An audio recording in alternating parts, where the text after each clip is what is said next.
बात हो रही है इल्जामात की जो मुस्लिम लीग नून की जानिब से आज लगाए गए हैं, लेकिन जब वो पूरे सिलेक्शन प्रोसेस के ऊपर उंगलियां उठाते हैं तो फिर जारी बात है इसके अंदर सीटें जो हैं वो पाकिस्तान पीपल्स पार्टी भी लेकर गई है। कायरे साहब, आज नून लीग की जानिब से एक प्रेस कॉन्फ्रेंस की गई और सीधा सीधा कह दिया गया कि जनाब खुफिया किस्म के फ़ोन आए, लोग इधर से उधर चले गए, ऐसी धांधली हुई है कि आपको उसकी मिसाल नहीं मिलती। पाकिस्तान पीपल्स पार्टी भी यही समझती है? दो सूरतें हैं।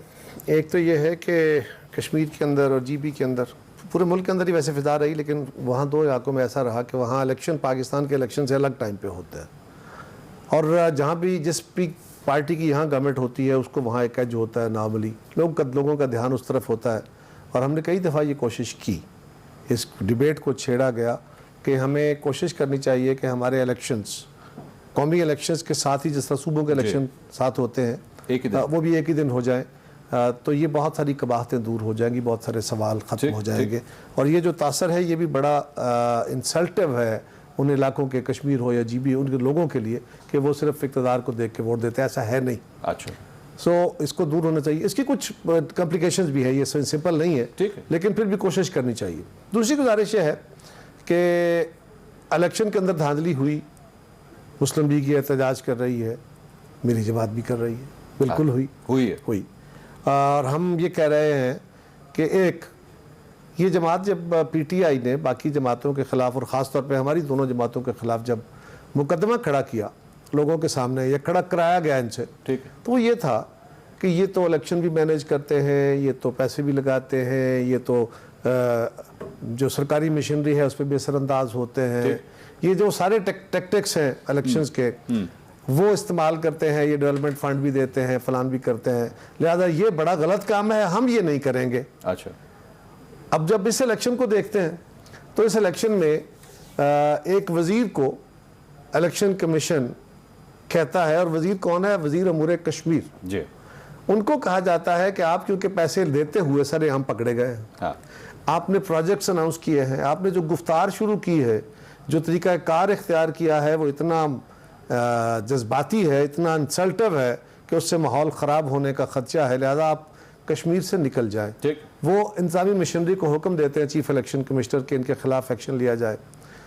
उसको वज़ीर आज़म साहब खुद साथ लेके पहुँच जाते हैं वापस कि नहीं जनाब ये है, और चीफ इलेक्शन कमिश्नर साहब को कहते हैं कि जो करना है कर लो, ये बंदा बैठा है, उससे तकरीर भी कराते हैं। ठीक है, उसके बाद फिर आगे चलते। अब अगर तो शिबली फराज साहब उसके बारे में कोई भी वजह देना चाहे, लेकिन अगर तो इनके उस वज़ीर ने पैसे तकसीम किए तो क्यों किए, और वो धांधली नहीं है।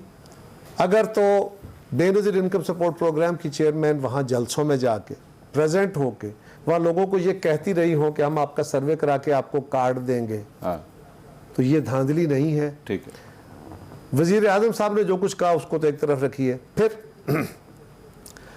मेरी जमात के लोगों को तोड़ा गया और पीटीआई ज्वाइन कराई गई इलेक्शन से। किसकी तरफ से तोड़ा गया? किसकी तरफ से? क्या मतलब किसकी तरफ से तोड़ा गया? मेरी इनकी जानिब से, मेरी तरफ से तोड़ा गया। नहीं, किसने तोड़ा? किसने तोड़ा? तोड़ने वाले तो एक ही हैं, तोड़ने वाले तो तोड़ने वाले वो हैं जो मेरे साथ बैठे हैं, तो तोड़ने वाले इनका इन बेचारों का क्या, ये तो खुद टूटने वाले हैं। तो बेसिकली सवाल ये उसी तरफ उठ रही है, ये तो टूट फूट का हिस्सा है या टूट फूट के बेनिफिशियरी होते हैं। सवाल ये है कि तोड़ा गया जिस तरह, इसी तरह जिस तरह यहाँ से भी इलेक्शन से कबल हमारी जमातों से लोगों को तोड़ के पीटीआई में शामिल कराया गया।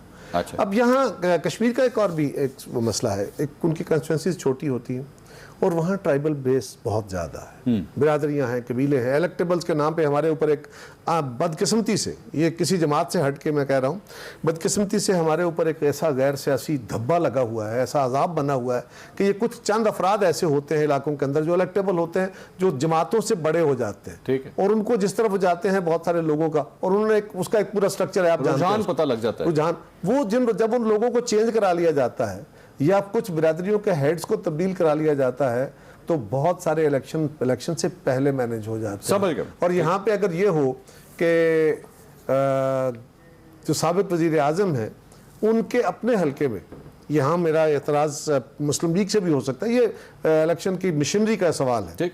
वहाँ पे मेरे जो वहाँ अशफाक ज़फ़र साहब हैं वो जीते हुए हैं, उनके पास 300 कुछ वोटों से उनको हरा दिया गया, उनके पास 600 कुछ वोटों का रिजल्ट मौजूद है। वो कहते हैं जी इसकी रिकाउंटिंग करा दे, वो रिकाउंटिंग कराने को तैयार नहीं है। ठीक है, ठीक। तो इसको क्या कहा जाए, मैं क्या कहूं? शिवली साहब, ये सर ये दोनों की जो आपने गुफ्तगू सुनी है सर, यहाँ पे तो आप अमेरिका से या नासा से भी इलेक्ट्रॉनिक मशीन ले आएंगे तो वो ये वाली धांधली किस तरह रोकेगी सर, ये जिसके ऊपर ये लोग एतराज कर रहे हैं? देखिए मंसूर, बात ये बड़ी सिंपल है। ये दो जमातें जो हैं, पहले तो मैं ये कहूँगा कि कायरा साहब ने कुछ मुस्बत बातें की हैं, उससे उनकी सियासी पुख्तगी का इजहार होता है। और दूसरी बात यह है कि जहाँ तक के पुराने इलेक्शन के जो तरीक़ाकार है, जिस तरह इलेक्शन होते हैं, कुछ चीज़ों की जानिब कायरा साहब ने भी निशानदही की। अब ये तो ज़ाहिर है बदकिस्मती होती है कि लोग पार्टीज़ को शिफ्ट चेंज करें डिपेंडिंग ऑन के जिस तरह के किस तरफ की हवा है। अच्छा। इसमें कोई शक नहीं है, लेकिन साथ में ये भी सोचना पड़ेगा, साथ में ये भी देखना पड़ेगा कि आया वो पार्टीज़ जो कि एक नज़रिया लेके चली थी, आया वो उस नज़रिए पे कायम है? जब पार्टीज़ अपनी नज़रिए को छोड़ दें तो फिर जो उसमें जो लोग इलेक्टेड हों या वो नॉन इलेक्टेड हों या वो उसके मेंबरान हों, तो वो भी फिर दिल बर्दाश्त हो जाते हैं कि इस पार्टी का तो कोई बुनियादी एक सवाल छोड़ दिया होते हैं। और मैं पीपल्स पार्टी की तरफ इशारा कर रहा हूं। और जहां तक कि पाकिस्तान मुस्लिम लीग नून का ताल्लुक है, शिबली साहब एक सवाल सर, एक सवाल, वो इक्तिदार है शिबली साहब, एक सवाल सर, ये कारोबार है, एक सवाल, वो चीज जो है हमें ये चीज हमारे सिस्टम को, इलेक्शन सिस्टम को जाहिर है कि अफेक्ट करती है। लेकिन जाहिर है कि हमारी हुकूमत इस वक्त हम क्या करें कि हम इधर हुकूमत में हैं। मेरा एक सवाल है शिबली साहब, मेरी रिक्वेस्ट है, एक सवाल सर। जाहिर है कि हम वहां के अवाम को यही बताएंगे कि आपके लिए हम ये काम करेंगे। ये शायद नहीं कह सकते थे बिकॉज पीपल्स पार्टी अलबत्ता सिंध में हुकूमत में है, लेकिन पाकिस्तान मुस्लिम लीग नून तो वहां पे हुकूमत में नहीं है, उनके पास किसी भी जगह हुकूमत नहीं है। आजाद कश्मीर में थी, वो खत्म हो गई। शिबली साहब एक सवाल ले लीजिए, जब इलेक्शन हो जाए और आप हार जाएं और इस तरह की फिर तावीलें देते रहें तो उससे फिर कोई बनती नहीं है बात। फैक्ट ये है कि फ्लॉज हैं हमारे सिस्टम में, इसमें कोई शक नहीं है, लेकिन इसीलिए प्राइम मिनिस्टर साहब ने फ्लोर ऑफ द हाउस पे कहा है कि आए हम, ये वाहिद इशू है जैसे प्राइम मिनिस्टर ने कहा है कि आए हम मिलकर बैठ के और इसको हम रिजॉल्व करते हैं। इसको शिबली साहब लिसन टू मी, मेरा सवाल सुन ले सर, मेरा एक मिनट सवाल सुन ले शिबली साहब। एक सवाल, इनका जो एक इलेक्शन का जो इनका तजुर्बा है वो पुराने निजाम पे है, जिसमें कि ये किसको भर्ती किया हुआ, इलेक्शन के ऑफिसर्स कौन होते हैं, पटवारी कौन होते हैं, ये उस सिस्टम से यूज टू हैं।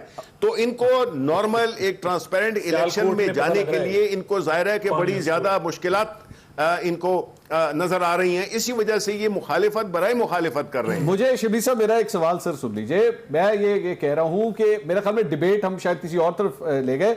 ये जो आप बार बार कहते हैं कि जी सारी सियासी जमातें आके हमारे साथ बैठ जाएं, बैठ के हम कोई लायबल बना लेते हैं, यू एक्चुअली थिंक कि बेसिकली हम लोग सिर्फ वो वोटों की जो रिगिंग है हम उसकी बात कर रहे हैं? इन पार्टियों का एतराज तो वो जो पहले फोन कॉल्स आती हैं या जहां से लोग इधर से उधर जाते हैं उसके ऊपर एतराज है। क्या आपके ख्याल में इमरान खान साहब के साथ बैठने से, इन सियासी जमातों के साथ बैठने से वो मामला हल हो जाएगा? देखें, बात यह है कि ये अहम सवाल है, लेकिन मैं ये पूछना चाहूंगा कि आया पॉलिटिकल पार्टीज इसके लिए, या जो पूरा कल्चर बन गया, और ये कल्चर हमारे वक्त में नहीं बना, आई एम सॉरी टू से। देखिए मंसूर, हमारी नई पार्टी थी, हम पार्टी में 0 से शुरू हुए थे, 0 सीटें हमने पहले इलेक्शन में ली, उसके बाद 1 ली, उसके बाद हम थोड़ी सी बढ़ी, उसके बाद फिर हम 1 सूबे में आए, फिर उसके बाद 2 सूबों में आए, अब जो है अल्हम्दुलिल्लाह हम 4 सूबों में आए हैं। उसकी क्या वजह है? बिकॉज उसकी वजह यही है कि जो लीडरशिप है, लोग जो है, तो अगर पाकिस्तान तहरीक इंसाफ में आए हैं तो वो प्राइम मिनिस्टर इमरान खान की लीडरशिप, बिकॉज वो एक बड़ी ही एक इस्टेब्लिश किस्म की एक सिंसियर, एक ऑनेस्ट लीडरशिप है, जिसकी तरफ जो कि लोग मिस कर रहे थे इस मुल्क के सियासी माहौल में। इसलिए हमारी पार्टी में लोग जोक दर जोक शामिल होते हुए, और जाहिर है कि जो शामिल होते हैं, आप ये कोई एक्सक्लूसिव क्लब नहीं है जिसमें कि आप कहें कि rights of admission are reserved. No, they are not. This is a political party, you have all sorts of people.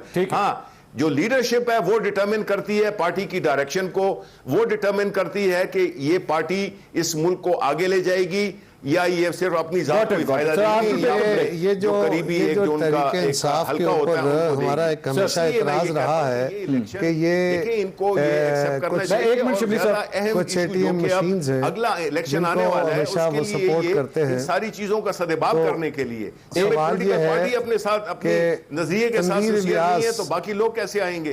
Tanveer Ilyas साहब इनकी जमात के कितने पुराने रहनुमा थे, कितने पुराने रहनुमा थे। वो कह रहे विजनरी लीडर थे ना, इसकी वजह से इमरान खान साहब विजनरी लीडर को, और बहुत सारे विजनरी वहाँ पे हैं, वो तो नजर नहीं आए। वो नहीं आए ना, वो एक अरबपति है, उसका विजन ये है कि वो अरबपति है।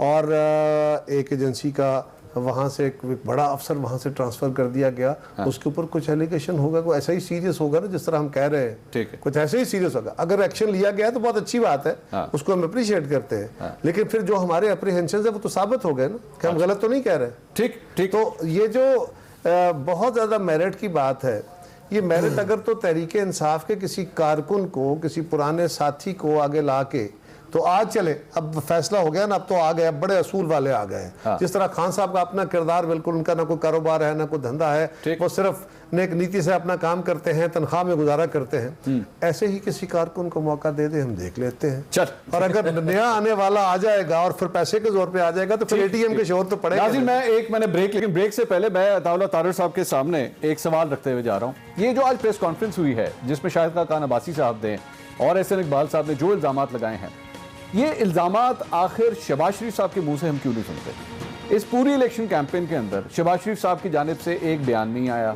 एक जलसा नहीं उन्होंने अटेंड किया, यहाँ तक कि किसी ट्वीट में भी ये नहीं कहा कि आज़ाद कश्मीर में मुस्लिम लीग नून को वोट दीजिएगा। अब जो इल्जामात आए हैं उस पर भी एक ट्वीट नहीं आई कि जी धांधली हुई है, हमारे वोट चोरी किए गए हैं, फ़ोन कॉल्स आई हैं, किसी किस्म की कोई बात नहीं, टोटल खामोशी।